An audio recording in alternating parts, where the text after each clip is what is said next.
को दुख मिले, कोई भी हो, वो नरक का टिकट बन गया, नरक का अधिकारी हो गया। इसलिए राजा ने विचार किया। आज के राजा जब मंत्री संतरी आते हैं तो पहले ही बता देते हम आ रहे हैं, तो रोड टूटे टले वो सही हो जाते हैं, जो चीजें कमी है वो पूरी हो जाती। लेकिन राजा पारीक्षत के राज्य से सीखना चाहिए। गुप्त रूप में राजा निकला, किसी को पता नहीं। राजा ने अपना रथ सजाया और रथ पर बैठ करके राजा रात्रि में निकला। ध्यान करना, चोरी हमारा पाप कब होता है? अंधेरी रात्रि में। तो राजा ने रथ सजाया और रात में निकला। उसी समय द्वापर का अंत हो गया, कलयुग लग गया। राजा पारीक्षत का राज्य प्रारंभ हुआ और कलयुग का राज्य प्रारंभ हुआ। तो कलयुग आएगा, अधर्म होगा, पाप होगा, पृथ्वी पर बोझ होगा। तो पृथ्वी घबराई और पृथ्वी ने क्या बनाया? गाय का वेश। और धर्म घबराया तो धर्म क्या बन गया? बैल। धर्म का रूप है बैल और पृथ्वी का रूप है गाय। दोनों एक पेड़ की छाया में खड़े थे। एक कलयुग काला कलूटा सा वेश बनाकर हाथ में डंडा लेकर वो गाय बैल को प्रताड़ित कर रहा था, पीट रहा था। महाराज जब तक राजा पारीक्षत पहुंच गए, बोले कौन हो तुम? बोले महाराज मेरा नाम कलयुग है। क्या कर रहे हो? इन्होंने क्या अपराध किया जो तुम्हें पीट रहे हो? महाराज बोले हमारा तो काम ही है, हम कलयुग है, उत्पात करना। बोले मेरे राज्य में तुम नहीं रह सकते। कलयुग घबरा गया, राजा पारीक्षत के चरणों में गिर गया। महाराज मेरे अंदर बुराई देखोगे, केवल भलाई भी तो देखो। मेरे अंदर 100 बुराई है लेकिन एक मेरे अंदर भलाई है। वो भलाई क्या है? सतयुग त्रेता द्वापर में लोग हजारों वर्ष तपस्या करते, यज्ञ करते, लेकिन कलयुग में केवल भगवान का नाम लेने से वही फल मिलेगा।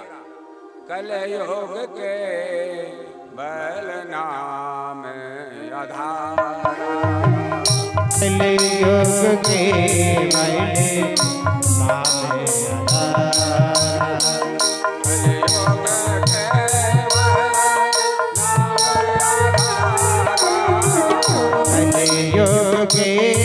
बल नाम नामे आधारा,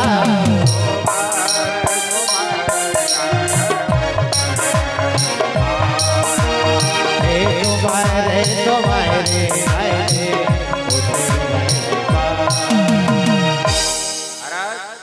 केवल कलयुग में नाम कीर्तन से वही फल मिल जाएगा। तो बोले आदमी तो तुम अच्छे हो, लेकिन अगर तुम स्वतंत्र रहोगे तो हमें लग रहा है तुम खतरा भी हो, कहीं भी तुम गड़बड़ कर सकते हो, उत्पात कर सकते हो।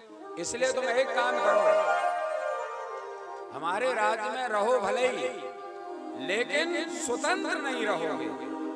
महाराज फिर बोले हम तुम्हें जगह दे रहे हैं, कहाँ कहाँ रहोगे?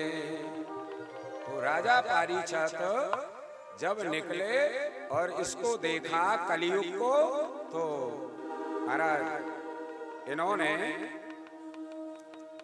कलयुग को जगह दी। मत्तम महाराज तुम्हारा निवास कहाँ कहाँ होगा? 4 जगह दी। महाराज कलयुग को कौन कौन सी 4 जगह हैं? धूत, पानम, स्त्रिया, सूना। धूत माने होता है जुआ। धूत माने संस्कृत में झूठ, झूठ माने जुआ। जहां जुआ खेला जाए एक निवास तुम्हारा वहां। बोले झूठ कैसा है?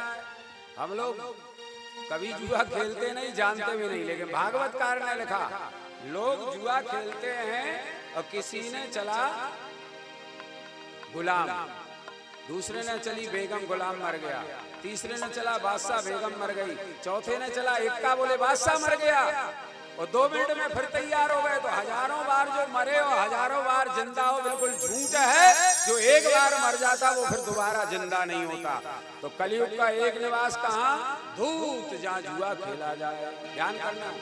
अगर तुम खेलते नहीं हो, कहीं ताश खेल रहे हो तो वहां बिल्कुल खड़े मत हो, क्योंकि वहां कलयुग का निवास है। अगर पुलिस आई तो वे पकड़े जाएंगे, वो संग में तुम धर जाओ। जब तक तुम खेल नहीं रहे, देख तो रहे, तो दूध पानम, पानम माने जहाँ ड्रिंकिंग हो, एक तुम्हारा निवास वहाँ। दूध पानम स्त्रिया, जहाँ वैश्याएं रहें, एक निवास वहाँ। और सूना, जहाँ चोरी का धन इकट्ठा हो, 4 जगह इनको दे दी। महाराज कलयुग बड़ा चतुर था। बोले महाराज आपकी सभा में जाऊंगा, 2 जगह 2 हाथ रखूंगा, 2 जगह जो पैर रखूंगा, और जब मस्तक झुकाऊंगा तो महाराज 1 जगह और दे दो। बड़ी सुंदर, जो एक दूसरे से द्वेष भावना करे, बैर रखे, वहां पर भी तुम्हारा निवास। इसलिए तो आदमी की बुद्धि विकृत हो जाती। महाराज जगह दी और वहां से चल पड़े। कलयुग को कहां निवास मिल गया? जो अन्याय का धन, चोरी का। अब ध्यान करना, जब पांडवों ने जरासंध से युद्ध किया तो जरासंध का जो मुकुट था सोने का, वो ले आए और एक पेटी में रख दिया, बंद कर दिया, और राजा पारीक्षत को नहीं बताया। राजा पारीक्षत जब पांडव चले गए तो उस पेटी का ताला खुलवा करके उस मुकुट को लिया और मस्तक पर धारण किया, और कलयुग उसी में बैठ गया, क्योंकि उसको तो ये वरदान था। और जैसे ही बैठा तो थोड़ा सा दिमाग घुमाया, मन में आया शिकार खेलने के लिए चलना चाहिए, जबकि राजा